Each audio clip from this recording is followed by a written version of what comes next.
Nah, kita lanjutkan teman-teman, tidak adil rasanya ketika kita tidak memberikan contoh dari pelaksanaan evaluasi keperawatan yang telah kita pelajari di video-video sebelumnya. Baik, tujuan pembelajaran pada video kali ini kita akan sama-sama memahami terkait dengan contoh dari pelaksanaan evaluasi keperawatan. Baik, awal mula proses keperawatan kita ingat setelah kita memahami konsep keperawatan, memahami tentang konsep-konsep ilmu yang melandasi keperawatan, kita melakukan asesmen keperawatan dan mendapatkan singkatnya di sini data subjektif dan data objektif pada pasien. Oke, saya merasa migrain saat ini, sekitar mata kiri saya berdenyut-denyut. Saya menilai intensitas nyeri yang saya alami 4 skala 0 sampai 10.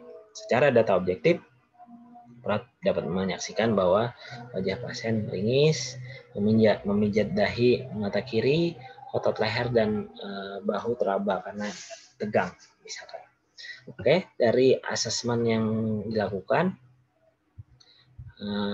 dapat muncul diagnosis keperawatan, misalkan tentang nyeri akut, misalkan. Kemudian kita menetapkan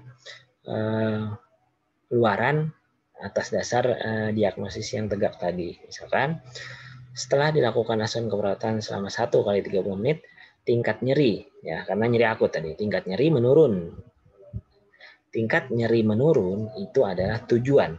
Dengan kriteria hasil, nah ada 3. Pasien mampu menyebutkan nilai nyeri menurun skala 2, karena kita tahu tadi skala 4 di awal. Oke, kemudian pasien mampu mempraktikkan imajinasi terbimbing atau guided imagery dan bernafas dalam ya pada permulaan migrain yang dialami pasien. Kemudian pasien mampu menyebutkan faktor-faktor yang mencetus terjadinya nyeri tadi atau migrain yang sangat tak tertahankan tadi. Jadi ada 3 kriteria hasil yang menunjukkan tentang tingkat nyerinya itu menurun. Kemudian tindakan keperawatan, oke. Nyeri akut berhubungan dengan agen injuri biologi, itu diagnosis keperawatannya. Secara intervensi dapat kita lakukan mengkaji tanda vital pasien, mengkaji nyeri secara komprehensif termasuk lokasi, karakteristik, durasi, frekuensi, kualitas, dan faktor presipitasi. Kemudian kita mengobservasi reaksi nonverbal dari ketidaknyamanan pasien. Kita ajarkan tentang teknik non-farmakologi, distraksi, relaksasi, bahkan guided imagery. Kemudian berikan posisi yang nyaman pada pasien biar dia bisa beristirahat ya. Tingkatkan istirahat pada pasien. Dan ketika hal itu juga tidak terselesaikan, bisa aja kita melakukan kolaborasi dengan pemberian analgetik sesuai dengan advice dari DPCP misalkan. Nah, ini tindakan-tindakan keperawatan kita lihat di situ ada waktu yang tertera dari 8.30 berapa kegiatan keperawatan dilakukan, jam 9 mengajarkan mengedukasi tentang distraksi dan relaksasi, jam 10 memposisikan pasien yang nyaman untuk pasien beristirahat, dan jam 13 mengkolaborasikan tentang pemberian analgetik karena pasien masih mengalami nyeri misalkan. Kemudian kita masuk pada evaluasi ya. Pada jam 13 tentang masalah nyeri akut tadi kita lakukan asesmen pengkajian fisik kepada pasien. Setelah kita lakukan, di sini didapatkan data subjektif, masih merasa migrain, saya merasa mual, kemudian tolong beri saya obat, saya menilai nyerinya masih 4, ya. Tujuan kita tadi 2, ternyata di sini masih 4. Kemudian rasanya ada tekanan di atas bola mata saya, misalkan. Nah, secara objektif bisa kita lihat bahwa wajah pasien ini meringis, air mata keluar dari mata kiri, kemudian memijat dahi sebelah kiri, tadi otot bantu teraba, kemudian tekanan darah 40/90, dalam kondisi berbaring, nadi masih dalam kisaran normal 90 kali per menit, respirasi udah lumayan mau meningkat karena mungkin respon dari nyeri yang dialaminya. Nah, di sini nyeri akut belum terselesaikan sekali. Planningnya memberi obat analgesik, dikolaborasikan, kemudian mengajarkan teknik relaksasi. Ini untuk evaluasi keperawatan.